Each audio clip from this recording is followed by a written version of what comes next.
Jueves 10 de diciembre de 2020, soy Paloma Barreto y comenzamos con nuestros principales titulares. Jurado Nacional de Elecciones resalta importancia de un voto informado de cara a las elecciones generales del próximo 11 de abril. OMPE pondría a disposición de ciudadanía desde este lunes 14 de diciembre plataforma Elige tu local de votación. Desde hoy, jurados electorales especiales de todo el país reciben solicitudes de inscripción de listas de candidatos para comicios generales.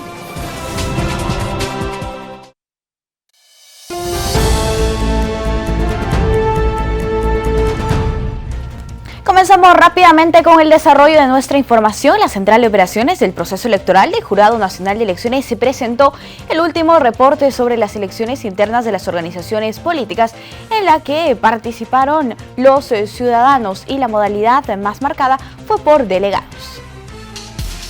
Luego de la realización de las elecciones internas, tanto el 29 de noviembre como el 6 de diciembre, la participación de los afiliados a organizaciones políticas fue destacada a través de la modalidad de delegados, según la Central de Operaciones del Proceso Electoral del JNE. Aldo Guamán, especialista de la COPE, nos detalló en cifras.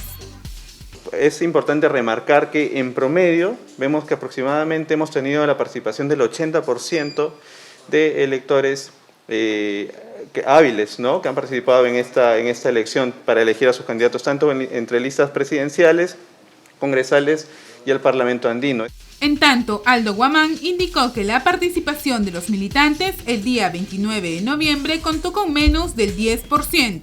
En cuanto a la participación para elegir candidatos presidenciales, estuvieron habilitados 503 afiliados, de los cuales participaron 400. Para escoger a sus candidatos al Congreso de la República, de 661 electores hábiles participaron en las internas 555. Con respecto al Parlamento andino, de 602 ciudadanos afiliados, solo asistieron 495 a hacer valer su decisión interna.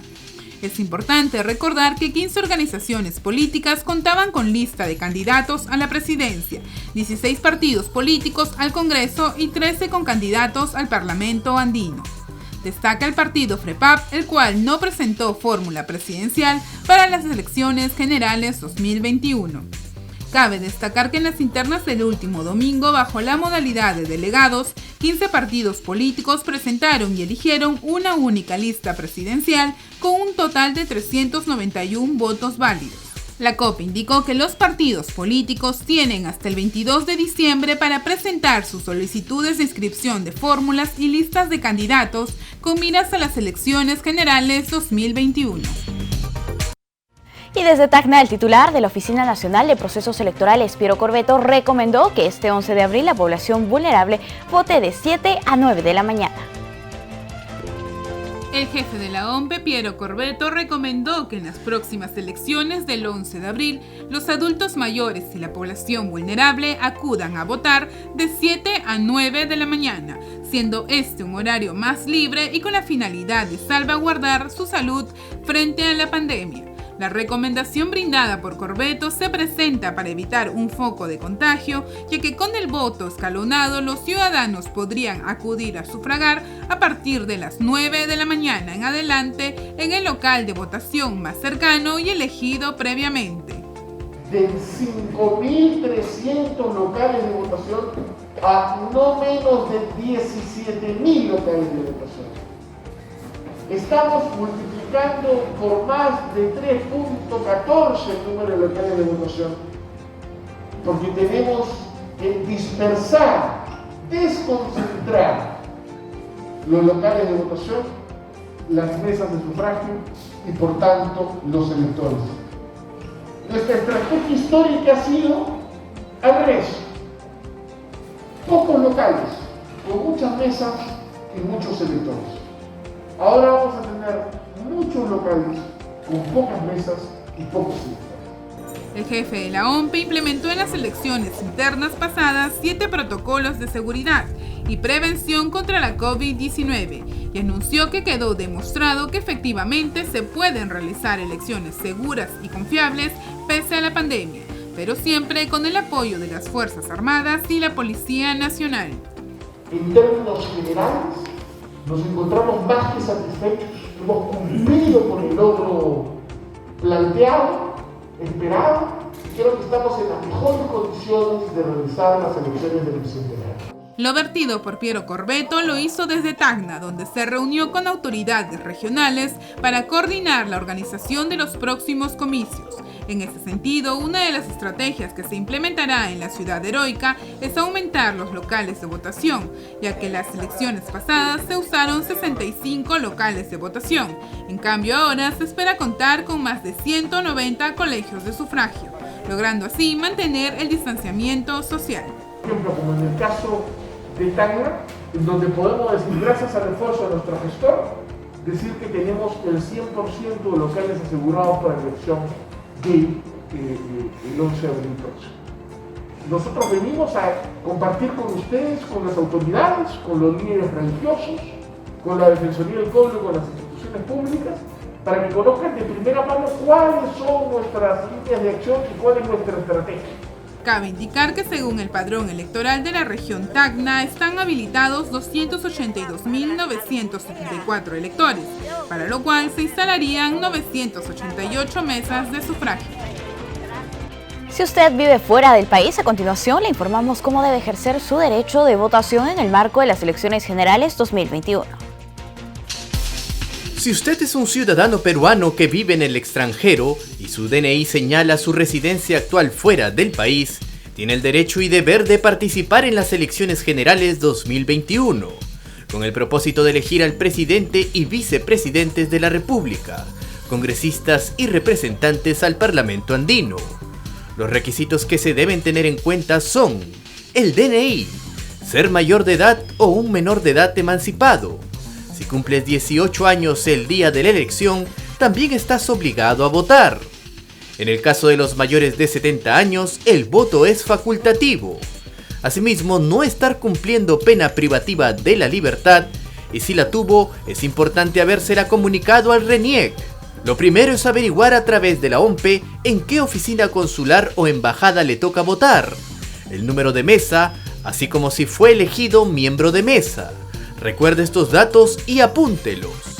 El día de la elección diríjase con su DNI a la oficina consular donde le toca votar. Allí busquen los papeles informativos en qué ambiente se encuentra su mesa, vaya al lugar y espere su turno. Luego entregue su DNI a uno de los miembros de mesa y reciba su cédula de sufragio. Vaya a la cabina, marque con una cruz o un aspa la fotografía de su candidato o el símbolo del partido que eligió. Cierre su cédula de votación con el sticker de seguridad y deposítela en el ánfora. Firme el padrón de electores y coloque su huella digital con el dedo índice derecho. Reciba su DNI y verifique que tenga el holograma de la elección. Tome en cuenta que si su DNI sigue señalando una dirección en el Perú, le seguirá tocando votar en su antiguo distrito. Por lo tanto, pagará la multa si no vota en las referidas elecciones. El Jurado Nacional de Elecciones resalta la importancia del voto informado de cara a las elecciones generales del próximo 11 de abril. En el marco del proceso electoral que está en marcha, el JNE indicó que resulta medular que los votantes o electores se informen bien antes de ejercer su derecho ciudadano en las urnas el próximo 11 de abril. Hay que mencionar que el presidente del Jurado Nacional de Elecciones, Jorge Luis Salas Arenas, y los miembros del Pleno han resaltado en varias oportunidades la importancia de un voto informado y reflexivo. Diferentes listas y fórmulas de candidatos se presentarán en estas elecciones generales. Sin embargo, lo fundamental es tener en cuenta el plan de gobierno de los postulantes. Asimismo, el perfil de las potenciales autoridades es uno de los temas más importantes en este contexto. Saber la información académica de los candidatos, su experiencia laboral e incluso sus cargos partidarios o de elección popular son vitales para que el ciudadano ejerza su voto. Asimismo, es necesario conocer su relación de sentencias, sus ingresos de bienes y rentas y toda información adicional que sume al perfil de aquel que pretende un cargo de autoridad por elección popular. También es fundamental comparar los perfiles de los candidatos, sus propuestas y hojas de vida. Tenemos información en vivo, estamos con Pierina Nava, quien nos informa desde el Jurado Electoral Especial de Lima Centro 2. Adelante, Pierina. Gracias, Paloma. Me encuentro en el Jurado Electoral Especial Lima Centro 2, acompañado de la doctora María del Carmen Gallardo Neira, presidenta de este colegiado, quien nos va a explicar qué sucede ahora luego de la culminación de las elecciones internas. Muy buenos días, doctora. ¿Cómo está, señorita? Muy buenos días. Efectivamente, estamos hoy día ya 10 de diciembre, habiendo concluido las elecciones internas. Nos encontramos, si me acompañas, en esta situación, ya en esa etapa del cronograma. Si bien es cierto, estamos 10, aún estamos a la espera nosotros que la OMPE publique los resultados de estas elecciones, y lo que prosigue ya propiamente en el Jurado Electoral Especial es que hasta el día 22 de diciembre los partidos o agrupaciones políticas presentan a través de sus personeros legales la lista completa, de donde ya empieza también el trabajo del jurado, en el sentido que pasamos a revisar en 3 días calendarios. Estamos 22 de diciembre hasta el 25 de diciembre. Tenemos la tarea de revisar las listas presentadas en un aspecto, digamos, formal. El primer tamiz que se hace es respecto de si se han cumplido las normas establecidas por el Jurado Nacional de Elecciones para la realización de elecciones internas y la presentación de los candidatos. Hay diversos temas, entre ellos muy importante es en la actualidad el respeto de la paridad en lo que se refiere al género, ¿no? Masculino, femenino, etcétera. También se verifican las capacidades que ha tenido este personero o que tiene para ser presente, es decir, vemos todo el aspecto formal, meramente. Además de algunos aspectos de los candidatos, de los propuestos, y la acción del jurado es declarar, admitiendo, ya sea la lista completa o de alguno de los candidatos, declarar inadmisible quizás alguno de ellos si se advierte alguna deficiencia que puede ser subsanada, o si es que se dan los casos que no corresponde su inscripción, se declara la improcedencia. Doctora, usted mencionó que el 22 es la fecha límite para la presentación y la inscripción de los candidatos, tanto a la Presidencia de la República, Congreso y Parlamento Andino. Su colegiado específicamente solo ve a los congresistas, ¿verdad? Sí, efectivamente. Lima Centro 2 tiene competencia únicamente sobre aquellos candidatos al Parlamento. Doctora, ¿ha habido algún cambio respecto, porque seguimos en medio de una pandemia, en ese aspecto, cómo ustedes van a realizar para poder llegar o tener un trato más directo con los personeros legales que nos mencionan? Mira, esa pregunta es muy importante. En aras de la transparencia y dado efectivamente que nos encontramos y continuamos en una situación de pandemia, de distanciamiento, aislamiento, etcétera, lo que se ha previsto por el jurado es solicitar que se aperture una plataforma virtual por medio de la cual los personeros van a poder tener contacto con el colegiado en caso tengan alguna duda, alguna observación que nosotros tengamos que salvar. Y otra cosa que sí les quería mencionar, aprovecho que es muy importante, que efectivamente para el día 22 de diciembre entonces es la fecha límite. Pero también solicitamos a los actores, en este caso los personeros legales que son los que representan y van a traer la voz de sus agrupaciones o partidos políticos, que tomen la diligencia del caso, porque esta vez la presentación es meramente virtual y únicamente virtual. Entonces, que tomen las precauciones, que sean diligentes para que la presentación, como que efectivamente es hasta el día 22 de diciembre, hasta las 12 de la noche, pero que no se esperen, como hemos visto quizás en anteriores procesos, ¿no? Recordando que va a ser únicamente virtual el ingreso, para lo cual ya se han preparado también estos personeros a través de diversas capacitaciones que ha dado la propia Escuela de Gobernabilidad. Perfecto. Doctora, usted nos menciona que de repente en algunos casos se podría declarar inadmisible o improcedente. Por favor, especifíquenos cuál es la diferencia de estas y qué sucedería. Bueno, en el caso de la inadmisibilidad es porque se advierte que, si bien es cierto, se habrían cumplido con los requisitos que establece la norma, pero se puede encontrar que dentro de ellos hay alguna deficiencia. Se me ocurre en el caso de los personeros que quizás no acrediten realmente que están con la representación actualizada, por lo tanto se les da un día para que subsanen. Es decir, pueden subsanar y el jurado vuelve a calificar y probablemente se declare ya la admisión. Ese es en el caso de los personeros. Que se declare inadmisible por alguna causal, ¿no? También puede advertirse algún hecho en los candidatos que quizás no está muy claro. Se me ocurre ahorita, por ejemplo, la norma también establece que los candidatos, aquellos a quienes se les está postulando, tienen que haber firmado una declaración en donde aceptan ser candidatos. Digamos que no se adjuntó ese documento, se declara inadmisible para que el personero lo adjunte. Y así como yo. Y en caso sí que se trate, por ejemplo, de que alguno de estos candidatos o precandidatos, ¿no?, cuenten con alguna sentencia, se advierta, se encuentre por los asistentes jurisdiccionales que cuentan con una sentencia en primera instancia, también de acuerdo a la norma vigente, en esos casos no procede su inscripción, por lo tanto se declara la improcedencia. Ahora, importante es resaltar que se produzca el caso de improcedencia si la parte se considera que es agraviada, pues ejerciendo su derecho de defensa puede solicitar una revisión por el superior, ¿no? Siempre respetando el debido proceso y la instancia plural en este caso. Ahora, doctora, el 10 de febrero sería la fecha límite para la publicación de fórmulas y listas de candidatos. ¿Qué más detalles nos podría dar frente a esa fecha? Sí, bueno, a partir de, repito, el 22 de diciembre es una fecha importante porque empieza a trabajar como desde ahora, están trabajando ya fiscalizadores, pero propiamente una vez admitida ya o inscrita la lista con los candidatos, que tiene que ser, tenemos el día 25, se publica el día siguiente, los fiscalizadores de hojas de vida empiezan a trabajar, a revisar especialmente dentro de lo que es el legajo, podríamos decir, o de esta declaración ante declara, hay algunos rubros que son muy importantes.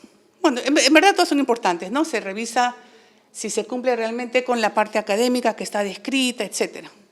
Pero sobre todo se incide en lo que vendrían a ser las sentencias, tanto en materia penal, que sí o sí implicaría una exclusión del candidato, pero también hay otros procesos que podrían tener los candidatos en materia civil, laboral, de familia inclusive, ¿no? Aún teniendo o no sentencia, pero tendría que haber sido declarado en primera instancia. Entonces, todo ello viene siendo verificado. Hay causales de exclusión que también están en la norma, y es importante porque antes del 12 de marzo nosotros ya tendríamos que haber culminado con ese trabajo, digamos, terminado en un primer momento, porque tenemos que informar pues, a la OMPE. Pero no obstante ello, el trabajo de los fiscalizadores y del jurado continúa. Continúa hasta el 10 de abril, en donde, conforme se indica acá, se podría dar inclusive alguna exclusión, ¿no? Que no tendría los mismos efectos que el anterior, pero sí lo que es de resaltar es que se busca que los candidatos que lleguen al 11 de abril estén, digamos, protegidos o blindados con la idoneidad que se requiere de ellos. Entonces, el trabajo es continuo. Esto es al margen también de otras actividades del jurado en cuanto a lo que es publicidad, propaganda electoral, etc. Es importante también recalcar, si me permites, que aquellos datos que han sido ingresados o que van a ser ingresados por el personero legal a través de este sistema de Clara, constituye declaración jurada de hoja de vida. Se presume entonces en un principio que todos aquellos datos son verdaderos. No obstante, el jurado pues tiene la obligación por mandato legal de hacer un seguimiento. Perfecto, doctora. Entonces, finalmente podría exhortar nuevamente, en este caso, dentro de su colegiado que compete a los candidatos al Congreso, a que no esperen las fechas límites, como usted mencionó, y puedan, pues, inscribirse de manera oportuna. Sí, es importante que, repito, que tomen, que con la diligencia del caso preparen y hagan el ingreso de los documentos, ¿no? Sabemos que todo es esta vez utilizando el servicio de Internet, pero quizás podría ocurrir, Dios no quiera, pero podría ser que ocurra algún desfase, no sé. Entonces, todo eso tiene que estar ya previsto por los personeros para que no tengan ningún problema, y nuestro trabajo también empezarlo a realizar, si se presentan pues con una antelación de unos días, nuestro trabajo también va a iniciar, porque el plazo máximo es de 3 días a partir del 22 de diciembre. Perfecto, doctora. Muchísimas gracias. Paloma, como hemos visto, la doctora nos ha detallado una información clave para este proceso electoral de cara a las elecciones generales 2021. Y ahora regresamos a estudios. Excelente, Pierina, muchísimas gracias por la información y excelente la exhortación que realiza la doctora Gallardo del Jurado Electoral de Lima Centro 2 para los candidatos y las organizaciones políticas que ya pueden inscribirse en este colegiado. Ahora veamos una pastilla informativa sobre las elecciones internas.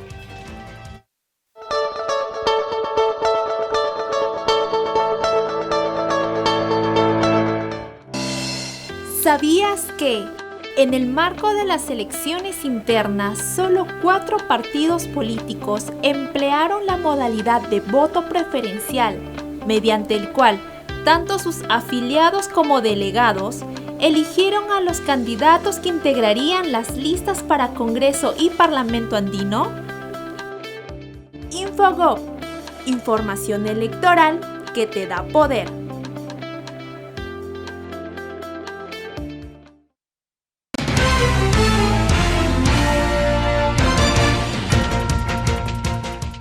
Momento de una entrevista, vamos a conversar con Dani Santamaría Pinedo. Él es subgerente de investigación académica de la Escuela Registral del RENIEC y para nosotros es un placer tenerlo aquí en JN Noticias. ¿Cómo estás, Dani? Bienvenido. Hola Paloma, ¿cómo estás? Buenos días. Muchas gracias por la invitación. Bien, Dani, vamos a hablar sobre la presentación del libro El Padrón Electoral en el Perú, hitos, tecnologías de itinerarios 1812 a 2019. Recordemos que este libro ya ha sido presentado el año pasado. Cuéntanos más al respecto, por favor, cómo se ha realizado la investigación. Sí, en primer lugar quiero traerte el saludo de la jefa nacional del RENIEC, la señora Carmen Velarde Coquín. Es como que parte del RENIEC también establecer lineamientos de investigación que nos permitan profundizar en estudios de los diferentes registros que maneja y administra el RENIEC, entre ellos el registro electoral, ¿no? El estudio, la investigación del libro Padrón Electoral en el Perú, hitos, itinerarios y tecnologías, abarca un periodo, como puedes ver, amplio de prácticamente 2 siglos, que empieza en 1812 a 2019. Ahora, el libro nace debido a que dentro, digamos, de los estudios electorales no existen estudios respecto a los padrones electorales y a su concepción en sí mismo como aparatos de administración de la organización electoral, ¿no? El padrón electoral, como sabemos, es el documento que habilita a los ciudadanos a ejercer su derecho al voto y tiene una historia larga, rica, y que no ha sido analizada y no ha sido estudiada dentro de los estudios históricos, políticos, de cultura política, y que por tanto en esta oportunidad significa pues una innovación dentro de estos ámbitos de investigación. Así es. El libro... Sí, Dani. Continúa. Solamente quería precisar que también el Museo del RENIEC le presta especial importancia al tema del padrón electoral, ¿verdad?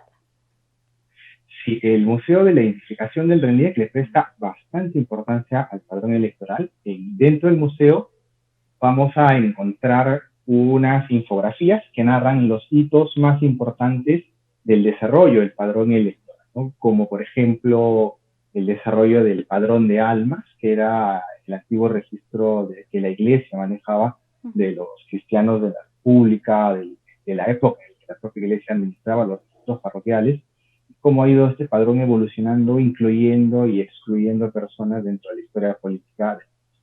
También unido a este padrón hay toda una colección, digamos, de documentos de identificación con los cuales las personas podían ejercer su derecho al voto, que eran las libretas municipales, libretas electorales, el más reciente DNI electrónico. Así es, Dani. Bien, ahora, si hablamos del padrón electoral de este documento en nuestro país a través del tiempo, ¿qué denominaciones, qué nombres ha tenido? Ya, el libro, como te comentaba, tiene hitos importantes.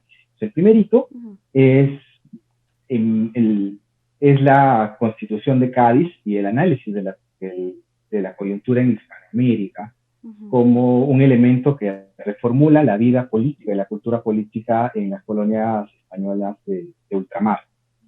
Es como que la semilla que empieza a sembrar la independencia en toda Hispanoamérica, y a través de esta Constitución de Cádiz se organizan unas primeras juntas electorales dentro de las colonias en Hispanoamérica y se empiezan a desarrollar censos electorales. Uno de los nombres de los padrones, el padrón electoral, se denominaba censo electoral, y los primeros se hicieron sobre la base de los registros parroquiales que la Iglesia administraba. Se organizaron unas primeras elecciones sobre la base de la Constitución de Cádiz para elegir representantes dentro de las Cortes, y luego este padrón electoral se hace, digamos, en un periodo tardocolonial, cuando ya está a punto de nacer la República del Perú y la semilla independentista en toda América estaba muy, muy presente. Con la llegada de la República, teníamos una República joven en 1821, José de San Martín convoca a una primera elección para la constitución del primer Congreso Constituyente de 1822. Para esta elección se habilita voto directo, y los padrones también se denominaban censos electorales y se hacían sobre la base nuevamente de los registros parroquiales.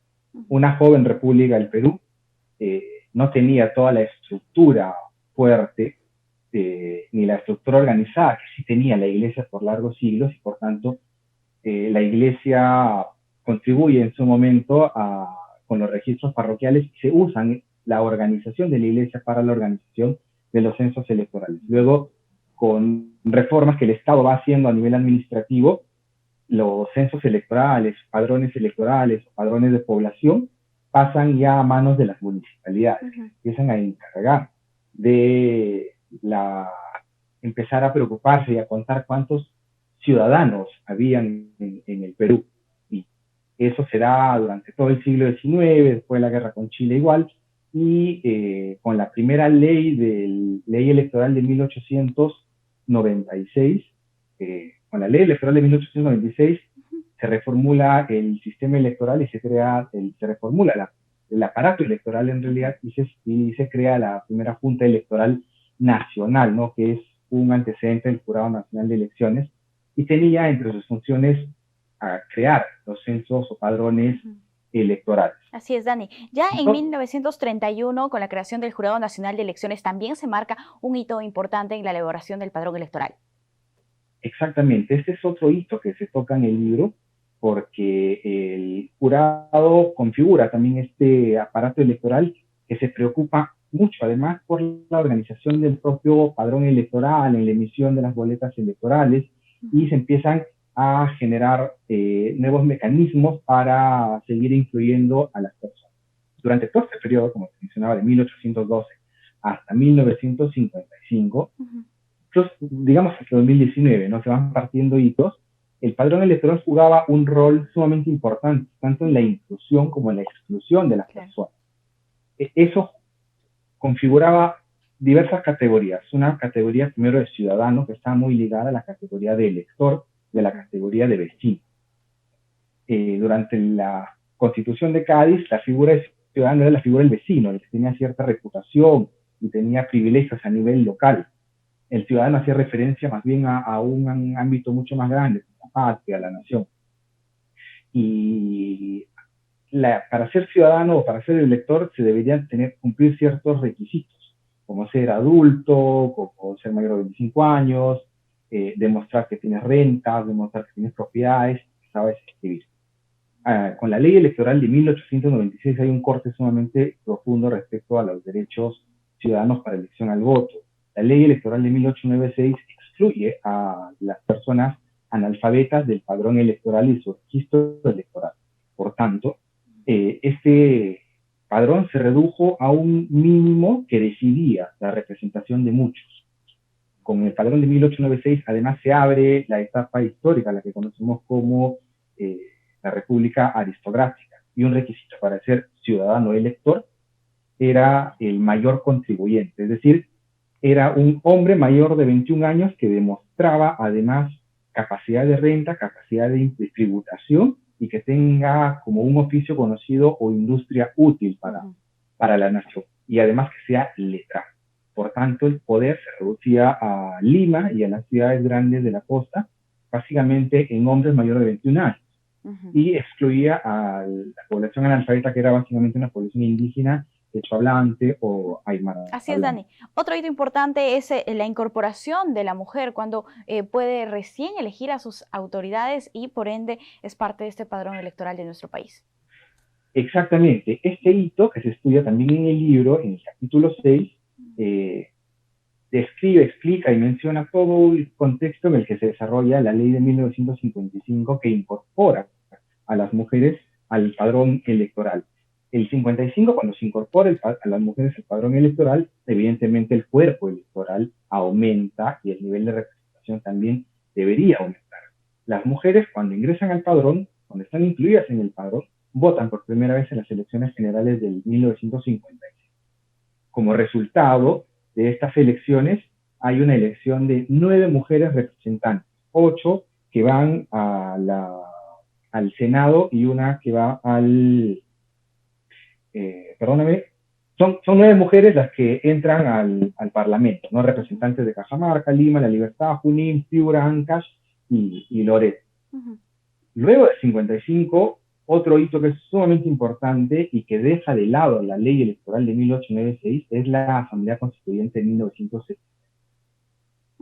Durante todo este periodo se administraban registros electorales, padrones electorales, pero no estaban incluidos los analfabetos, personas iletradas dentro del padrón electoral. Con la Asamblea Constituyente y la emisión de la posterior Constitución Política del Perú de 1979, el voto se vuelve universal. Por tanto, el padrón incluye a las personas iletradas dentro del cuerpo electoral y por tanto este padrón aumenta, crece significativamente. Por ejemplo, teníamos una población electoral en 1939 de 600.000 personas, en 1980 ya tuvimos 6,5 millones de electores. Esa es la variación, ¿no? Por la inclusión de personas. Así es. La idea es que el padrón, durante toda su trayectoria, incluye personas. La Constitución del 79 genera mayor inclusión de personas, por tanto, voto universal, y esa misma idea se va ampliando hacia la Constitución del 93. Del 93 en adelante, un hito que es fundamental es la creación del sistema electoral peruano, conformado por el Jurado Nacional de Elecciones, la Oficina Nacional de Procesos Electorales y el RENIEC. Y con esto hay una característica fundamental, que es la especialización ya en temas electorales, ¿no? Por cada uno de los órganos. ¿Y cómo es actualmente? Así es, Dani. Sí, Dani. Como es actualmente, hay una gran especialización del registro electoral y además se incluyen nuevos actores al padrón, que son las Fuerzas Armadas, los miembros de la Policía Nacional y los jóvenes que cumplen 18 años hasta el día de la jornada. Como va a pasar en estas elecciones generales, ¿verdad? Bien, Dani. Sí, vamos a tener, perdóname, te doy el datito, 25.287.954 electores para las elecciones generales 2020. Así es. Dani, nosotros estamos muy agradecidos contigo por acompañarnos aquí en JNE Noticias y la verdad es que hay mucho que hablar sobre la historia de nuestro país y sobre este documento tan importante también. Entonces, seguramente aquellas personas que han escuchado, han visto esta entrevista, querrán tener el libro entre sus manos. De repente, ellos, ¿cómo pueden acceder a este? Nosotros les invitamos en este momento a descargar el libro de la página web del RENIEC, entran a reniec.gov.pe, hay una zona que es capacitación y dentro de capacitación está nuestra biblioteca. El primer libro que les va a aparecer es el libro de padrón electoral. Los invitamos a descargar y a investigar e interesarse por la historia electoral del país y en especial del padrón electoral. Así es, Dani. Muchísimas gracias por acompañarnos. Hasta una próxima oportunidad. A ustedes, Paloma, muchas gracias. Hasta una próxima oportunidad. Bien, amigos, vamos a hacer una brevísima pausa. Volvemos con más.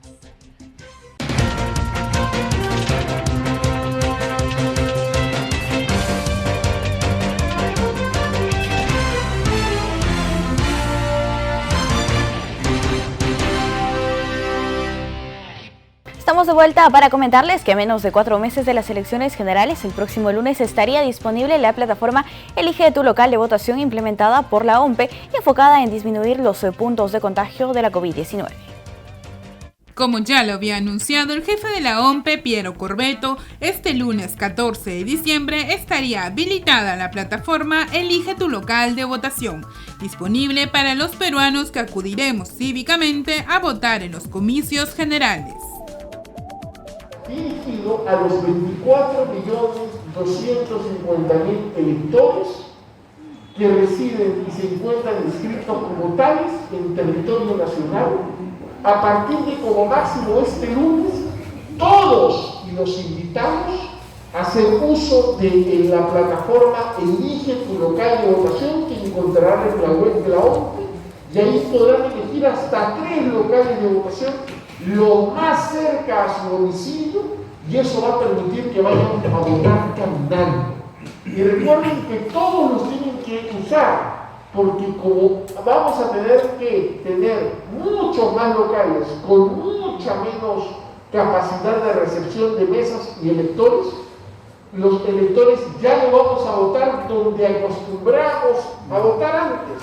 Vamos a elegir ahora en dónde votar, porque en donde votemos será además el lugar en donde nos vayan a vacunar, lo cual hace que sea aún más importante el uso de la plataforma Elige tu local de votación. Es así que se evitaría el uso de transporte público y el contacto en sitios con aglomeración como los paraderos de buses. En tanto, los ciudadanos podrán elegir un local de votación en su ciudad de residencia, esto para evitar el ausentismo en la votación. Vamos a elegir por circunscripciones electorales que son regiones o departamentos a los congresistas, a nuestros representantes ante el poder legislativo, y se eligen a partir de regiones. Eso quiere decir que si ustedes tienen un DNI que dice que residen en Tacna, pero residen en cualquier distrito de Tacna, ustedes van a poder elegir en el distrito en donde realmente residen sin ningún tipo de restricción. Además, Corbeto resaltó que estas medidas se dan para evitar la propagación del coronavirus y para prevalecer un orden el 11 de abril, fecha clave en la que elegiremos a nuestros gobernantes por los siguientes 5 años. Bien, y a partir de hoy los jurados electorales especiales del país recibirán solicitudes de inscripción de listas de candidatos para las elecciones generales del 2021. El presidente del Jurado Electoral Especial de Chiclayo, José Rodríguez Tanta, exhortó a los personeros legales de las organizaciones políticas a cumplir con el sistema integrado de declaración jurada de hoja de vida, a fin de evitar la exclusión de los candidatos.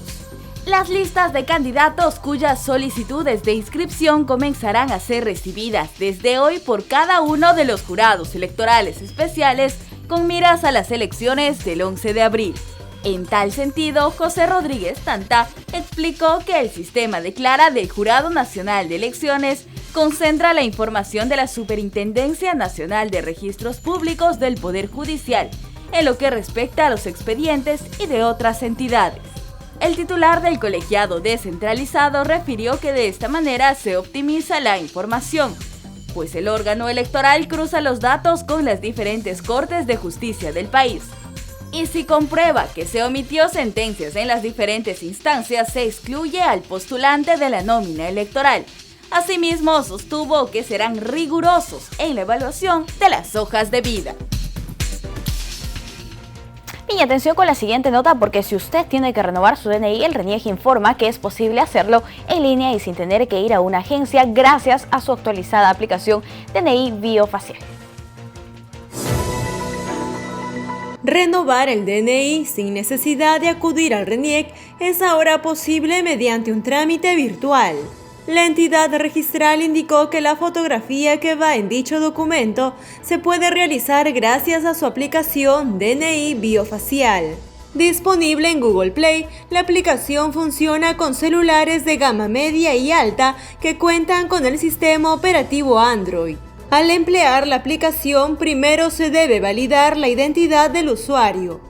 La validación se lleva a cabo por el sistema de reconocimiento facial con la fotografía almacenada en la base de datos del RENIEC. Si hay coincidencia, se toma la fotografía que figurará en el nuevo DNI y luego se continuará el trámite a través de la página web.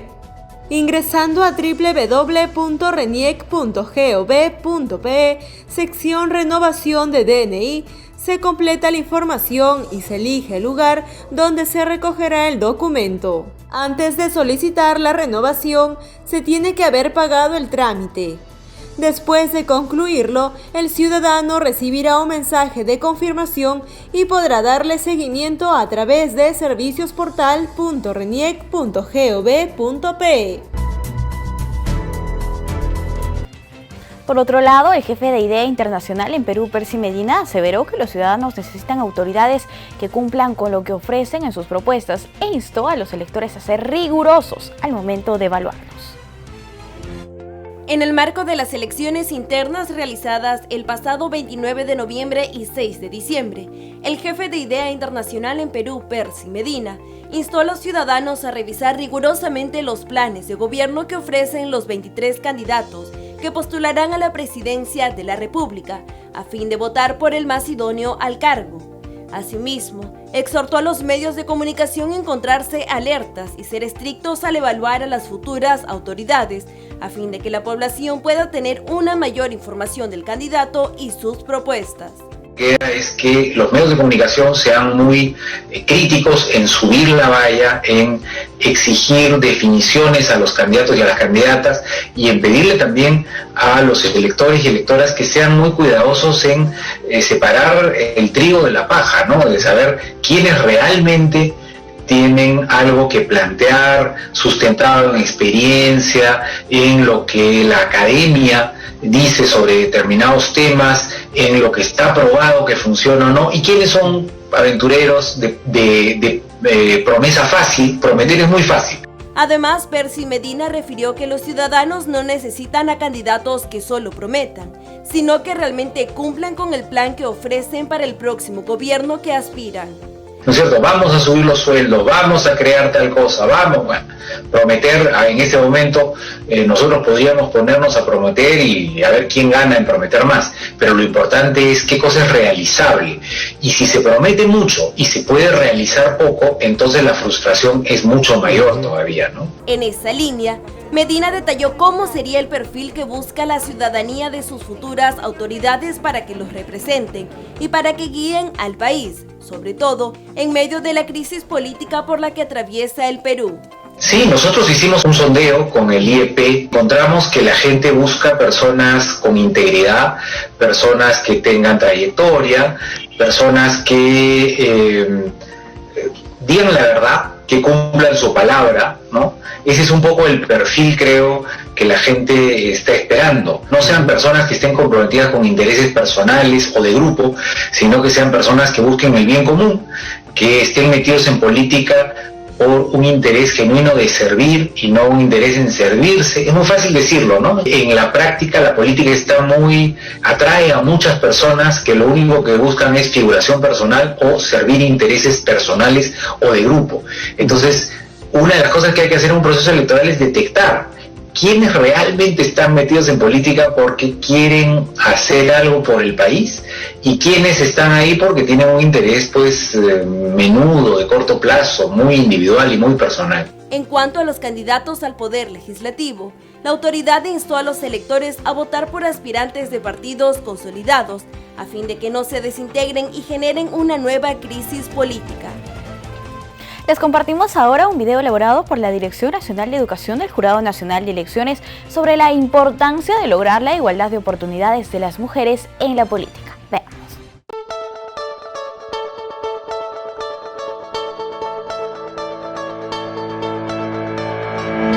Las mujeres peruanas somos la mitad de la población total de nuestro país y representamos el 50% del padrón electoral. Sin embargo, el porcentaje de mujeres congresistas no han superado el 30%.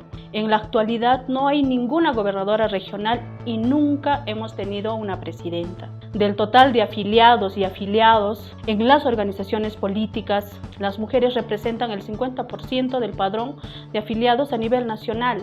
Sin embargo, solo el 30% ocupan cargos directivos. Las mujeres merecemos las mismas oportunidades en la participación política. Necesitamos estar debidamente representadas para consolidar la democracia acá en nuestro país.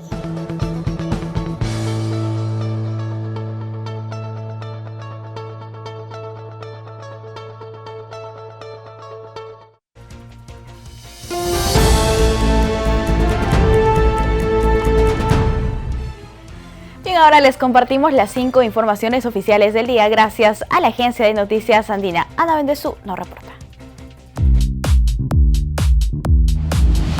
Bienvenidos, desde la agencia Noticias Andina estas son las 5 noticias del día.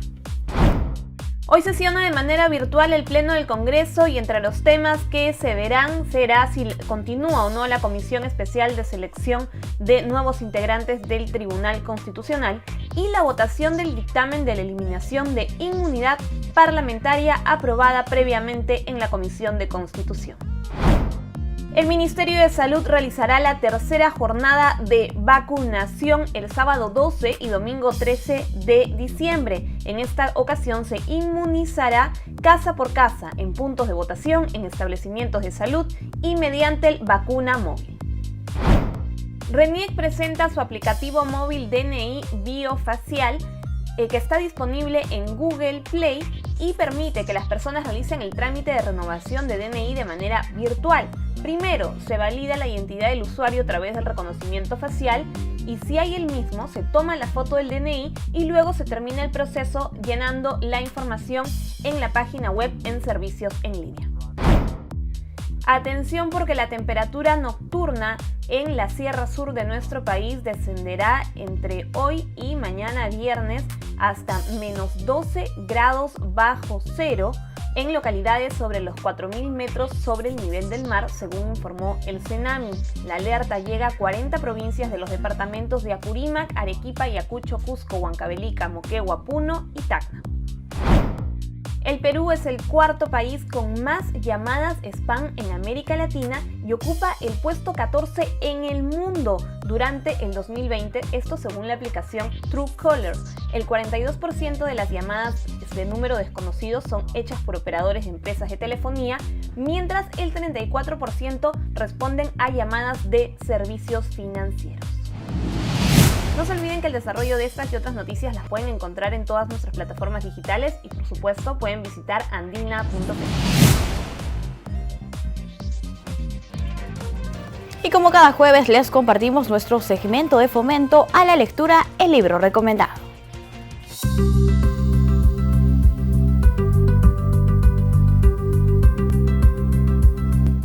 Hola, mi nombre es Richard Campos, decano del Colegio de Periodistas del Callao y se nos encargó recomendar un libro. Aquí les presento uno, ¿Quién soy yo para juzgar?, del Papa Francisco. Es un libro de autoayuda para frenar aquellos impulsos que a veces como mortales solemos verbalizar sin medir las consecuencias. Este libro es una guía de la tolerancia frente a temas que nos confrontan como una sociedad moderna. La unión libre, la pobreza espiritual, el individualismo, la libertad religiosa, el medio ambiente, en fin, les dejo la pelota picando. Leer da alas a nuestros sueños. Recordar, no todo lo que brilla en la bandeja es plata. Fuerte abrazo y en contacto.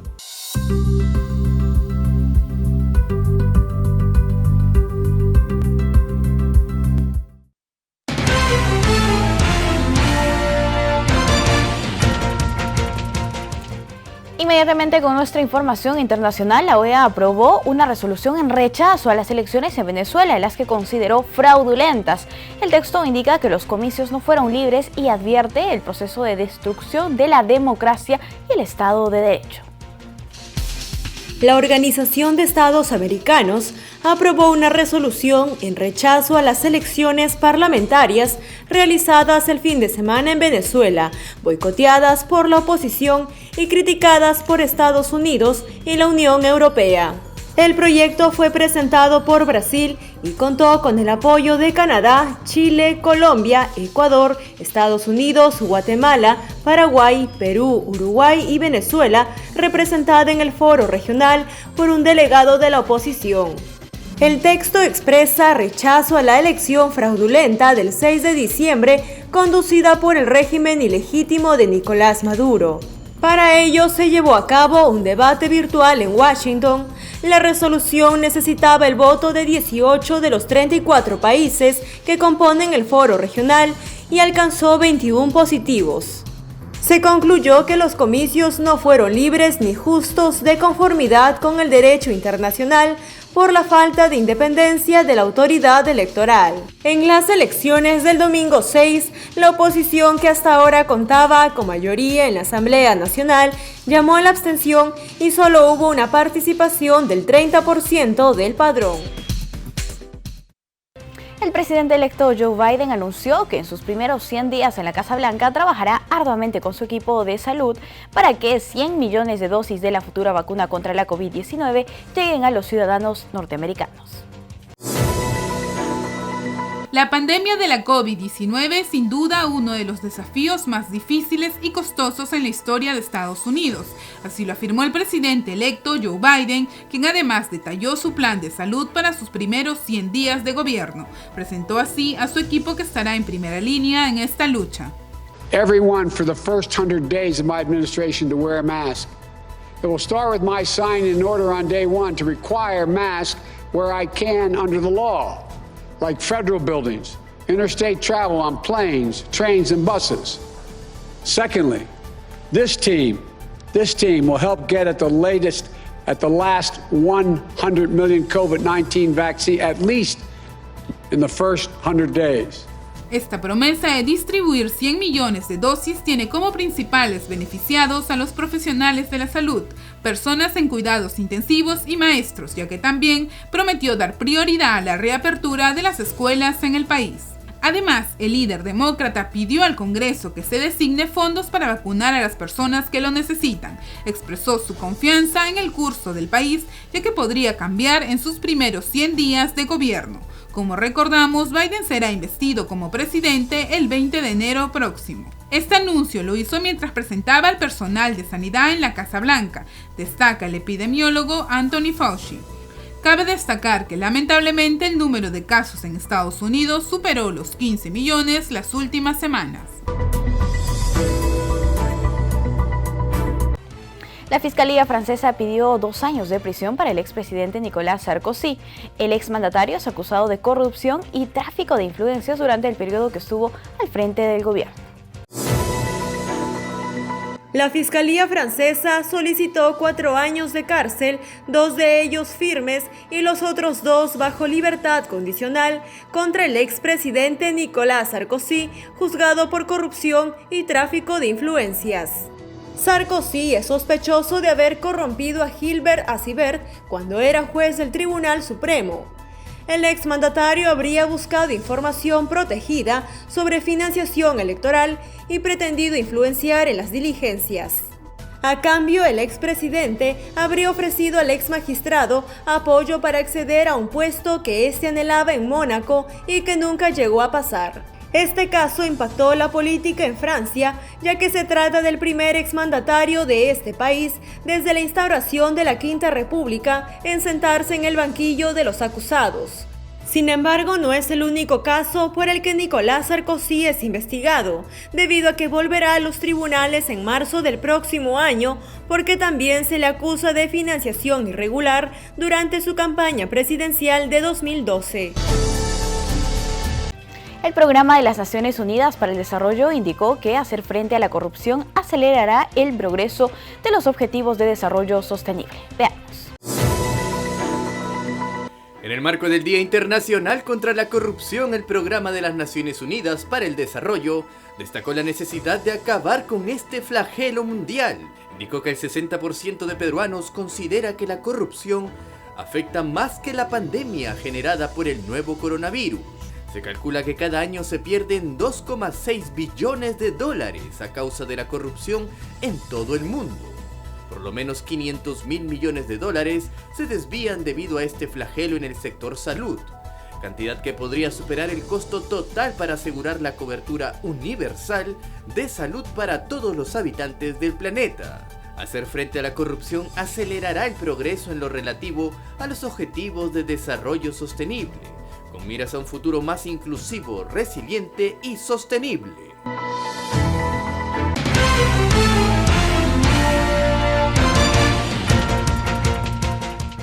Bien amigos, llegamos al final del programa. Muchas gracias por acompañarnos. Estamos en los canales 44 y 516 de Movistar, así como en las redes del Jurado Nacional de Elecciones y en los canales aliados del ente electoral. Los dejamos con imágenes del Manu. Hasta mañana.